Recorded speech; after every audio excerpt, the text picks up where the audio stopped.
आज आपके बीच में आया हूं, आपसे पूछने के लिए आया हूं, केजरीवाल चोर है या केजरीवाल को जेल भेजने वाले चोर हैं?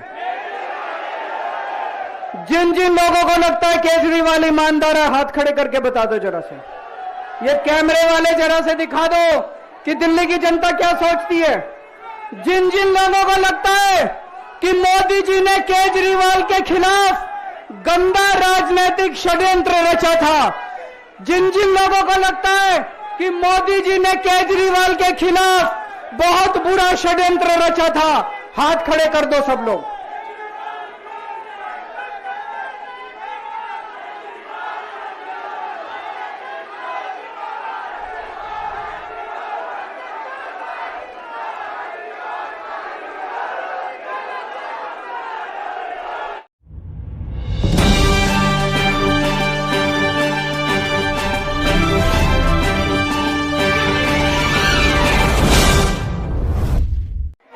आज आप लोगों के बीच में आके बहुत अच्छा लग रहा है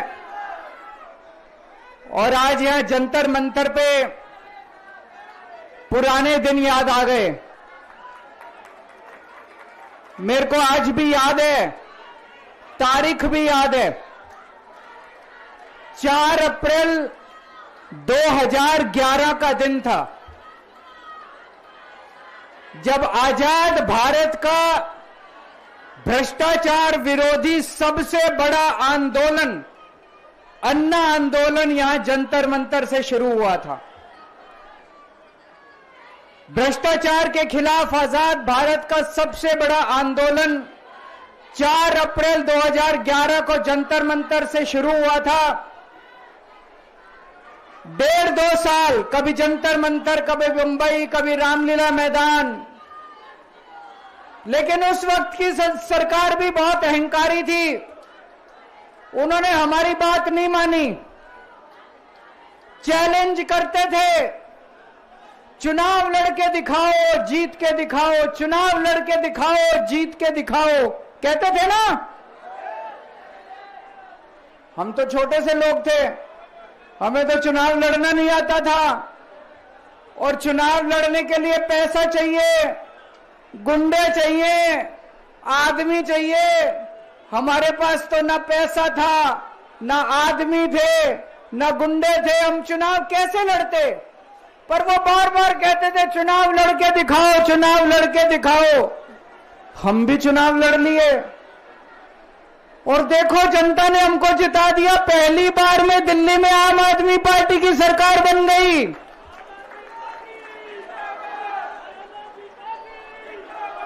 देश के अंदर हमने 2013 में चुनाव हुए थे, देश के अंदर साबित कर दिया ईमानदारी से चुनाव लड़े भी जा सकते हैं और ईमानदारी से चुनाव जीते भी जा सकते हैं। जब हम चुनाव लड़े थे उन दिनों में तो ये कहते थे सारे पार्टी वाले, अरे इनकी तो जमानत जब्त होएगी, केजरीवाल की जमानत बच जाए चाहे। पहली बार में सरकार बन गई थी दिल्ली के अंदर हमारी 49 दिन की सरकार। ईमानदारी से चुनाव लड़े थे हम, हमारे पास कोई पैसा नहीं था, कोई आदमी नहीं था, ईमानदारी से चुनाव लड़े थे। देश में साबित कर दिया कि ईमानदारी से चुनाव लड़े जा सकते हैं। मैं पूरे सम्मान के साथ मोहन भागवत जी से 5 प्रश्न पूछना चाहता हूं और आपका समर्थन चाहता हूं। अगर मैं कोई गलत प्रश्न पूछूं तो बता देना और सही प्रश्न पूछूं तो मैं आपसे हाथ खड़ा करवा के पूछूंगा। मेरा पहला प्रश्न है मोहन भागवत जी से, जिस तरह मोदी जी देश भर में लालच देके या ईडी और सीबीआई की धमकी देके डरा के दूसरी पार्टी के नेताओं को तोड़ रहे हैं, पार्टियां तोड़ रहे हैं, सरकारें गिरा रहे हैं, क्या यह देश के लिए सही है? मैं मोहन भागवत जी से पूछना चाहता हूं, क्या आप नहीं मानते कि यह भारतीय जनतंत्र के लिए हानिकारक है? पूछना चाहिए कि नहीं पूछना चाहिए मोहन भागवत जी से? मेरा दूसरा प्रश्न है उनसे, देश भर में सबसे भ्रष्टाचारी नेताओं को मोदी जी ने अपनी पार्टी में शामिल करवा लिया। जिन नेताओं को कुछ दिन पहले मोदी जी ने खुद सबसे भ्रष्टाचारी बोला, जिन नेताओं को अमित शाह जी ने खुद भ्रष्टाचारी बोला, कुछ दिन के बाद उनको बीजेपी में शामिल करा लिया। मैं मोहन भागवत जी से पूछना चाहता हूं, क्या इस प्रकार की राजनीति से आप सहमत हो? क्या आपने कभी ऐसी बीजेपी की कल्पना की थी? पूछना चाहिए कि नहीं पूछना चाहिए मोहन भागवत जी से? मेरा तीसरा प्रश्न है मोहन भागवत जी से। बीजेपी आरएसएस की कोख से पैदा हुई है कि नहीं है? कहा जाता है यह देखना आरएसएस की जिम्मेदारी है कि बीजेपी पथभ्रष्ट ना हो। मैं मोहन भागवत जी से पूछना चाहता हूं, क्या आप आज की बीजेपी के इन कदमों से सहमत हैं? क्या आपने कभी मोदी जी से यह सब ना करने के लिए बोला? मोहन भागवत जी बताएं कि क्या आपने मोदी जी को यह सब गलत हरकतें करने से रोका कभी? पूछना चाहिए नहीं पूछना चाहिए? मेरा चौथा प्रश्न है मोहन भागवत जी से। जेपी नड्डा जी ने लोकसभा चुनाव के दौरान उन्होंने कहा कि बीजेपी को अब आरएसएस की जरूरत नहीं है। आरएसएस बीजेपी की मां समान है कि नहीं है?